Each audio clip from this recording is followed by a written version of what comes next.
Hey everyone, welcome to our regular Helm art developer meeting. This today, 30th of April. Yes, we are close to the mid of the year. Um, just to remind you all, this is you need to follow the CNCF code of conduct. Be kind to each other. Wait on each other. Just all that jazz of just being a good human. Uh, Right, so we'll start. It looks a bit quiet today, so I'll start with announcements. Anything to announce? Any announcements that we have today?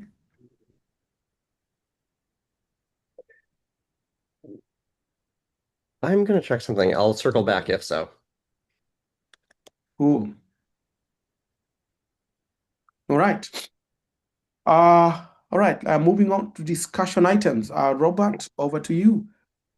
Yes, I don't make all the meetings, but I will sit and review PRs, and I've noticed a giant influx of first-time contributors, and a lot of the PRs are obvious AI slop because they you could if you read the PRs and you look at what they're trying to do, it's not it just seems like someone ran an agent against our code base and wanted to go through. So you look at the contributor and it's some newly minted individual with some AI generated image. So my discussion point for everybody here, and I want to put it on the record, is what are we going to do? Because I kind of feel like the spam that we get in there is starting to creep in and overwhelm us from actually getting to PRs written by, people who want to contribute, who are not just trying to get their GitHub star or GitHub actions up. So just a discussion point as we're moving forward. If there's any suggestions that people have, I know with Ghost TTY, they have a vouch system, but something I want to just bring up because I'm having to go through going like, I don't know what's, like, is this real? Does this person know anything about the project? What is this? So it's just a lot of noise that we're starting to get. So I will cede my time back to the floor. Just something I want the maintainers to think about.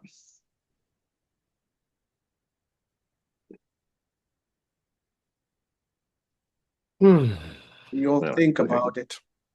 I killed the conversation. I apologize. No, that's all right. That's all right. I think that's the whole point of these meetings. Well, not the conversations, but bring conversations that might be hard to sort of grasp and discuss. What I've seen in other open source projects, I think Flux, Kubernetes as well, is they start by having a policy around AI. Now, enforcing such a policy is one thing, but at least that's a first step. Not sure whether that is something that we would start drafting so that we can, you know, clarify and put in wording that this is our policy on our AI contributions and use of AI. Understood. Like I said, it's other projects are having to feel the same pain, but I just kind of feel like I don't know. It feels like we're closing the community with Helm just with all the spam and the noise that we're getting from this advent of AI. That's all. Yeah, you're right. Can be a challenge. Look at a wall of text, which is just a lot of code, and halfway through your half an hour review, you realize that it's just not making sense. Um, so yeah, it is a pain. I think I think it was the Linux kernel I saw adopted a policy where they didn't say you can't use AI for contributions, but they did say you are expected to understand your contribution, and if we have questions about it that you can't answer, we will probably just go ahead and close that PR. Yeah, but that requires interacting with the PR in the first place. It does. Yeah, it's a problem of scale. Mhm. I mean, as a secondary concern, and this is getting in a little bit esoteric into licensing, but I know that some recent court maneuvers have at least implied that you cannot copyright AI generated material. And so that makes me wonder if somebody contributes code that is generated by an LLM and that can't be copyrighted, then how does that affect the licensing relative to the project? What if somebody were to challenge the licensing of the entire project on that basis? Yeah, so what CNCF came put out, or there was some there was a note on this. I guess I'll have to find it. But basically that ultimately that there's a human responsible for that either way, and they need to sign off. And sign offs like Git sign off signed off by Git commit trailers, um, including co-authorship should not be should not include let's say Claude or other AI agents. That folks are allowed to use AI generated code. They are just as they were allowed to go on Stack Overflow and do copy paste or whatever, but that they need to acknowledge, and it is good to acknowledge that they are using an AI agent for help with something, or to have even fully written the code or whatever. They could do that in the pull request themselves, but that should and could say that in the commit message if they wish, but should not list the agent as a co-contributor for that reason. Yeah, I mean, I don't want to get into the nitty-gritty of, the licensing or anything like that. My concern is not us, not as maintainers, not being able to support people who, want to contribute, real people who want to contribute, because we just can't get to them because we're wading through shit. I'm sorry, stuff. Yeah. Yep. Has that actually been a problem in your experience? I haven't seen too many PRs out there. I mean, there's always a backlog of PRs, but I haven't seen too much garbage. I mean, if you bring it up right now, we have a ton of first-time contributors, more so than I've ever seen, even after we've called for this. And then if you go down and start looking into some of these individuals, right, some of the PRs meaningful, some of them break, but you're just getting through with a lot of this spam. And I know other projects have had this problem as well. So it's just one of those, how do we make sure we're vetting, a real person to get that in versus, some guy setting up a bot, right? That's where my concern is. Yeah. I mean, certainly it's a real concern that someone could point Claudebot at the issue backlog and be like, create a PR to fix every single one of those hundreds of thousands of issues that we have. A lot of it would be meaningless. But I generally, from reviewing PRs, I haven't seen like a noticeable. I've seen a noticeable increase in the number because people are using AI assistants, I presume. But I haven't really seen like a noticeable decrease in the quality. I don't think there's that many spam PRs, and these tend to be fairly easily identifiable. So I guess there's two dimensions to this problem. Like, it's more PRs means more work. Whether they're good quality or bad quality is, I think, the problem. And I'm not seeing too many bad quality, to be honest. But there's always bad quality PRs. So how should we sort of move these forward? Should we sort of have that concerted effort of, hey, is it a problem in Helm? Then decide based on that, or should we sort of sit it out for a while and see how we feel?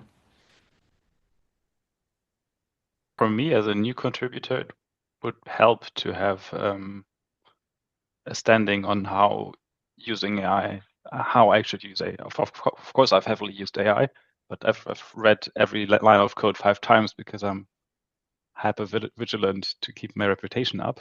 But and I note it when I don't. But it would help me to even just how the project wants to handle it, and then enforcement is an iterative process, I think.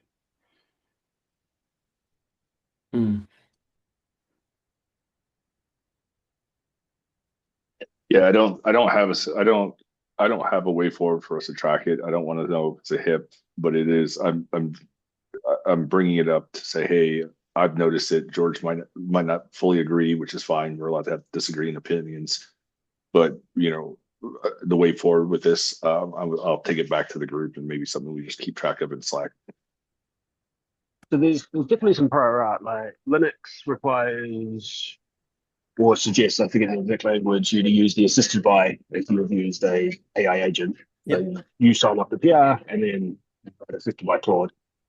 CNCF also had that language where, which I think we by default fall under the CNCF guidelines. So I don't know if we need to repeat those or just link to them under our from the Helm's projects.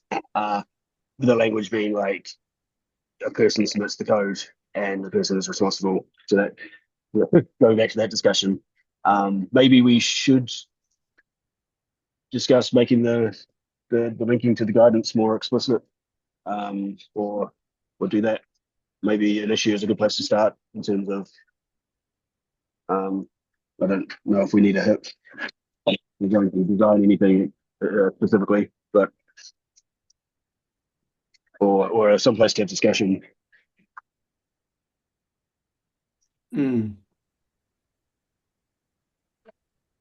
Okay. I guess we can take it offline and see whether we're taking a hip. But what I hear is from a couple of you is would be good to have a statement out there. However it is it a policy? Is it some form of message of, hey, this is how a contributor should, this is what we expect contributors to at least abide by when it comes to contributing to Helm using AI. Yeah, cool.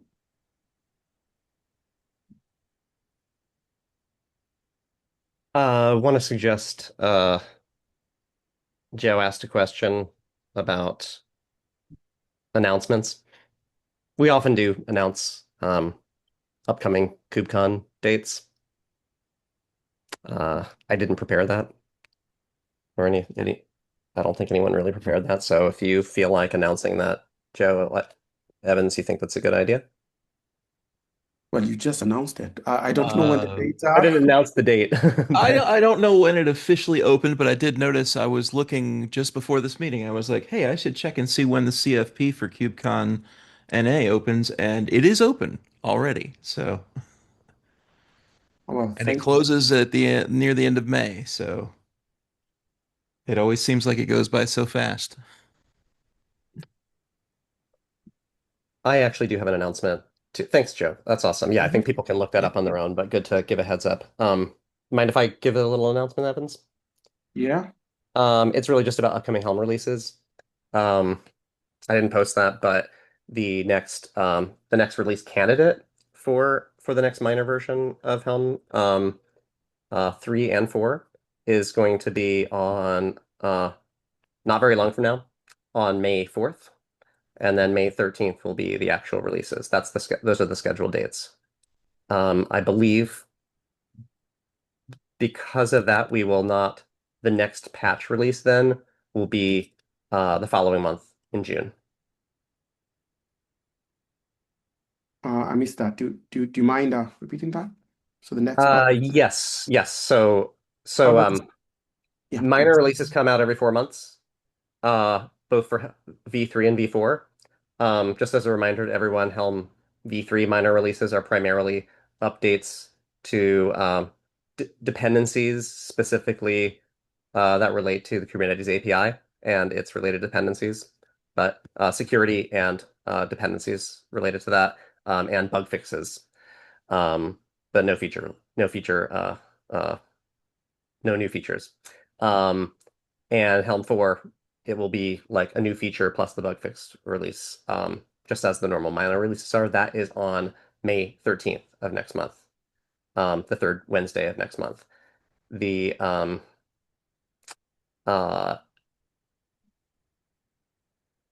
So then the release candidate is always the Monday before. At least that's our normal schedule. So that's May 4th. So I'm announcing this to let folks know that if you have feature requests or new features, there are pull requests that either you have made, you want to make, or that are already out there that you care about.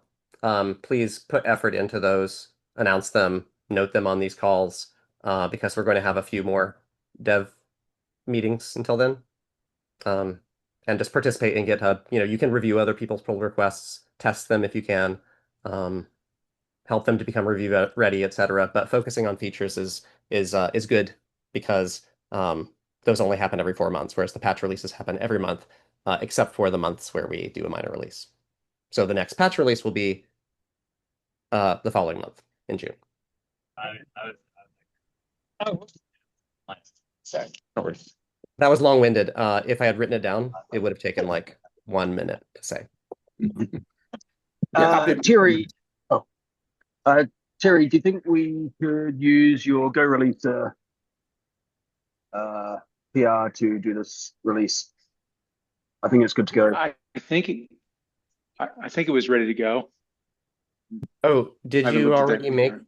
or did you already test the separate ASC files question? Yeah. Do you remember that was It's been the so that was long. that was the one thing it was waiting on, I believe. It was approved by a few people, but we had discussed this in a past meeting that to have parity with the way that CI systems already work generally, for verification, you can with Go releaser sets I configure vaguely the remember template. this was Yeah. fixed, but we should double check. I think it was too, but Okay. I will double check. Okay. That was the one thing I was waiting on, and I don't think I followed up on it if you did update that. So. Yeah, because of the integration with GitHub Actions, it's somewhat hard to test outside of actually doing a release, but I'm happy to try and drive through this. any hiccups and PR fixes to make it Yeah, work. I was thinking one of us could do that on one of our forks. Temporarily push it to our main branch because it only acts on main. You know what I mean? Temporarily patch. You know what I'm saying? Okay. And then we could always replace that with our actual main. I mean, it's a fork. You can do whatever you want. But I was thinking we could do that and then, set our own GHCR, or literally do whatever we want to do to test it. Good afternoon, and welcome. Have you fine with us today? If Oops, you find yourself I think I'm Andrew's at the airport. I've muted. Yeah, I think we could create a fork contest all the way up to uploading the artifacts, but at least we'll be able to confirm that the binaries are built in the right location. Yes, exactly. Binaries and signature files. Yeah. Awesome. That's what I was thinking too. So yeah, it might have to require commenting out some of that, or just so that it still passes. Yeah, if someone wants to do that, that would be awesome. I mean, I'm not trying to give you extra work, Terry, but if you want to do that, we could brainstorm on how to check it.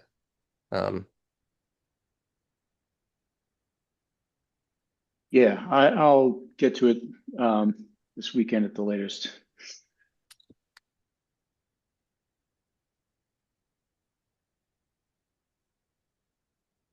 Cool. Let me just drop that here. Terry, you're next. Yeah, there was nothing in the agenda, so I threw this in there. But I think this is this is important for the way I think a CLI should work, that the normal output of the CLI goes to standard out and debug logging goes to standard error. And that's what this change does. And I brought it up as a topic of discussion more about exactly that rather than necessarily the contents of this PR. What do people think?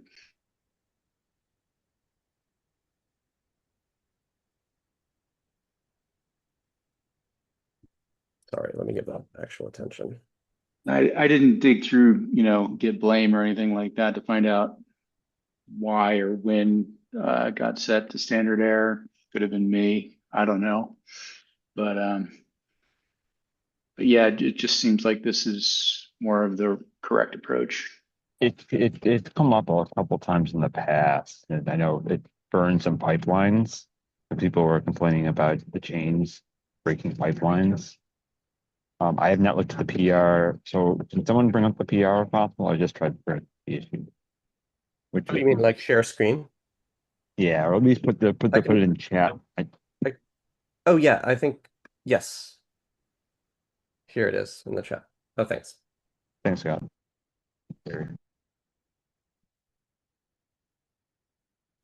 From a national perspective, this makes sense. The issue previously is Azure users or Windows users, for some reason, Windows treats anything written as standard error as an error, if I remember correctly.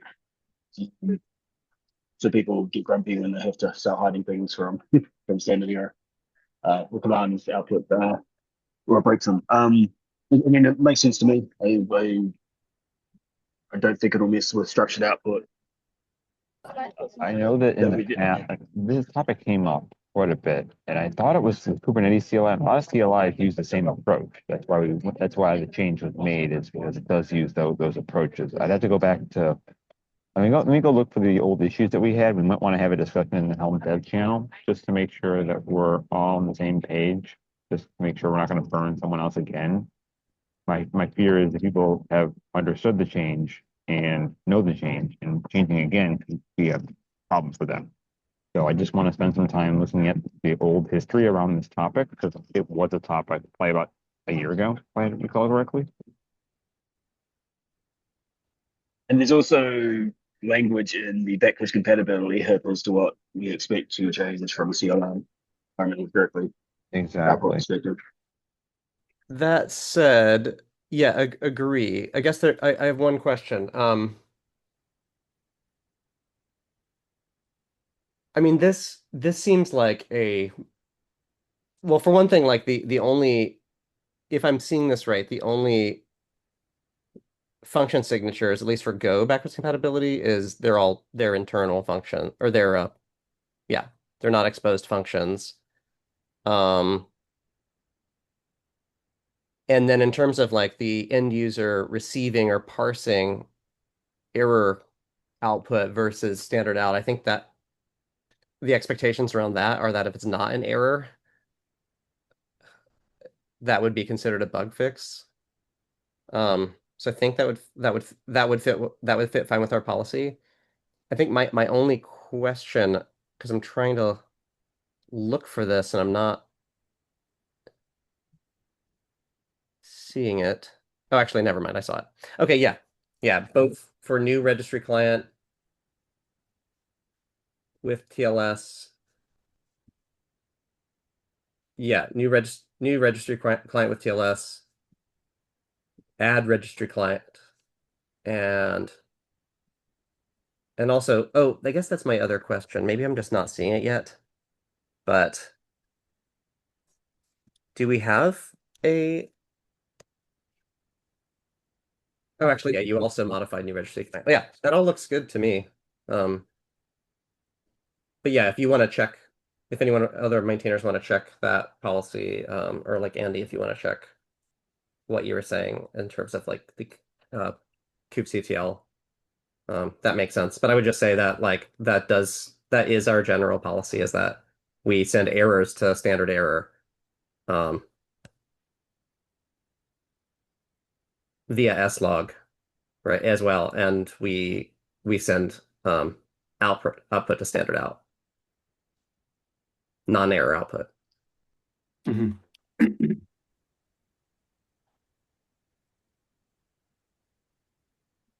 So we'll have someone review this. We'll review this, but pending merging, we need to also, or at least Terry, maybe you can lead that, take that point to check whether it's breaking any of the backward compatibility promises and bring up any ambiguities that are not clear, so that, at least it's clear that this change was done and this was accepted sort of compromise around any ambiguities in the backward I did post the issue that I found regarding this topic in the chat, so Yeah. we can just track that and further conversations in that area as well. And you can see the history about where this topic came in.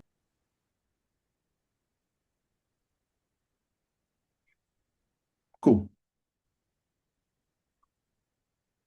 Oh yeah, I remember reviewing this. Yeah, that's exactly the ticket I was trying to fix. So Oh yeah. Did you link to it in the PR?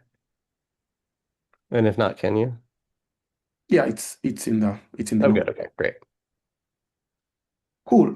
We are almost on time. I'll like to, I guess there are no shout outs or heap reviews, any shout outs or social media amplification. Going one. All right. Assignments. Who will take moderator next week? Who would like to? Probably my turn. And I think I can be here. Sorry? It's probably my turn to moderate, and I think I can be here. So. Okay. Thank you, George. Notes?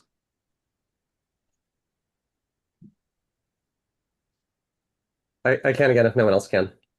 Okay. Thank you, Scott. Issue triaging. I can do both. George. To whatever capacity I can next. Probably brush. I can do PR review. I want to note that I have not done that for the last several weeks. I've been really swamped with stuff. But I can do that. I can do that this week. Ooh, I've got a PR for you, Right. Scott. Nice. One right. note might be worth. Sorry, I was going to I think I know what a PR is about. Might be worth trying to come up with a specifications for values policing before we make any more changes there. Yeah, I agree. But anyway, I've started making an agenda for next week to discuss this. Thank you. That's And George, just to make sure, you're talking about the nil values thing, right? And just values coalescing in general. All of that, yeah. Yeah, I do. Well, yeah, I commented on. Yeah, I left a comment saying something very similar, both in Slack and in GitHub. So yeah, I'm completely with you, and I'm 100. Basically, I would say George and I should at the very least be on that because we did a very in-depth investigation of this. Passed it by Matt Farina. Generally, I think we were sort of blocked there. Yeah, it's mostly about actually documenting the expected behavior. We do have documentation and we have code and we have tests and they are different. So we need to actually decide which is right, and which is the bug. That's the primary thing. And then in terms of the nil values, its specification is clear, but some of the edge cases are not clear and they were never clarified. And so we don't know whether, sorry, and then there were PRs committed since, some claiming to fix the bug and others claiming to be a creation of a bug. But since those were never clarified, the actual intended behavior, we don't actually know what the source of truth is. So we need to actually like get down to the bottom of it. I triggered Scott. I know, I'm sorry. It helped a lot of people, but it also caused some confusion, the nil deletion. I mean, we needed it. We needed it some way. But like I think the goal is ultimately for charts v3 to address it in a different way. So there should be the plan is to have a HIP for that. I just haven't fully written it yet, but we can collaborate on that or whatever. Yes. I think that's a good place to end the meeting. But Scott, that is a discussion that will be there next week. So Great. Do a write-up, prepare a presentation. I'm just kidding. Yeah. All right then. Have a good end of the week, everyone. Thanks, Thank you all. Thank you all.